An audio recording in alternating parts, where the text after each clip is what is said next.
The Farmer and the Moneylender. There was once a farmer who suffered much at the hands of a moneylender.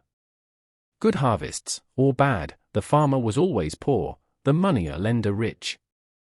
At the last, when he hadn't a farthing left, farmer went to the moneylender's house, and said, "You can't squeeze water from a stone. And as you have nothing to get by me now, you might tell me the secret of becoming rich." "My friend," returned the moneylender, piously, "riches come from Ram, ask him." "Thank you, I will," replied the simple farmer, so he prepared 3 girdle cakes to last him on the journey, and set out to find Ram. First he met a Brahmin, and to him he gave a cake, asking him to point out the road to Ram.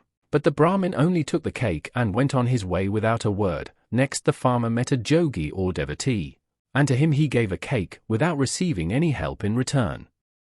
At last, he came upon a poor man sitting under a tree, and finding out he was hungry, the kindly farmer gave him his last cake, and sitting down to rest beside him, entered into conversation. "And where are you going?" asked the poor man, at length. "Oh, I have a long journey before me, for I am going to find Ram," replied the farmer. "I don't suppose you could tell me which way to go?" "Perhaps I can," said the poor man, smiling, "for I am Ram." "What do you want of me?"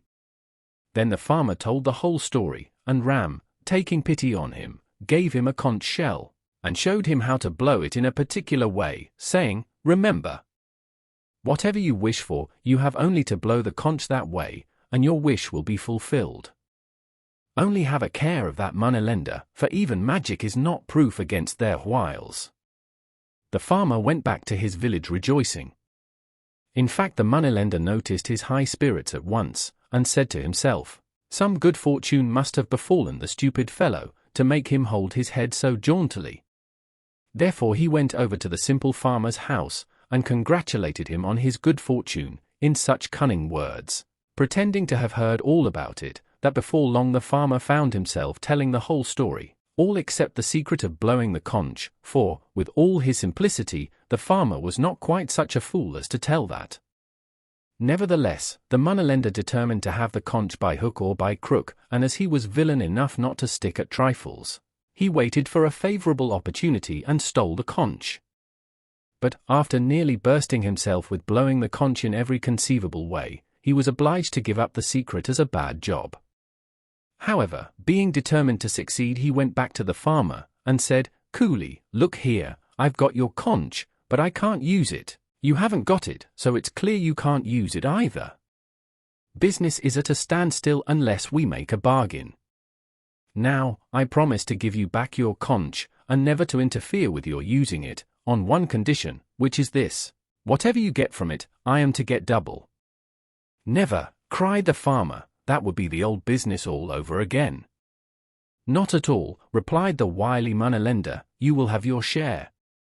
Now, don't be a dog in the manger, for if you get all you want, what can it matter to you if I am rich or poor?"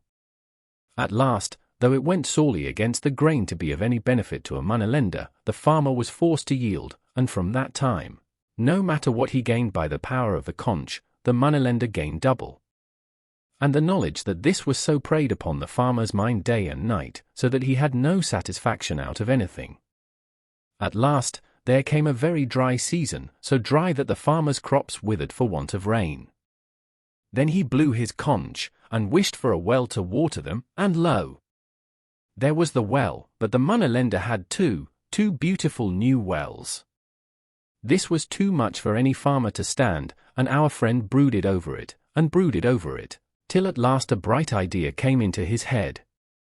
He seized the conch, blew it loudly, and cried out, "Oh, Ram! I wish to be blind of one eye." And so he was, in a twinkling, but the moneylender of course was blind of both, and in trying to steer his way between the 2 new wells, he fell into one, and was drowned. Now this true story shows that a farmer once got the better of a moneylender, but only by losing one of his eyes.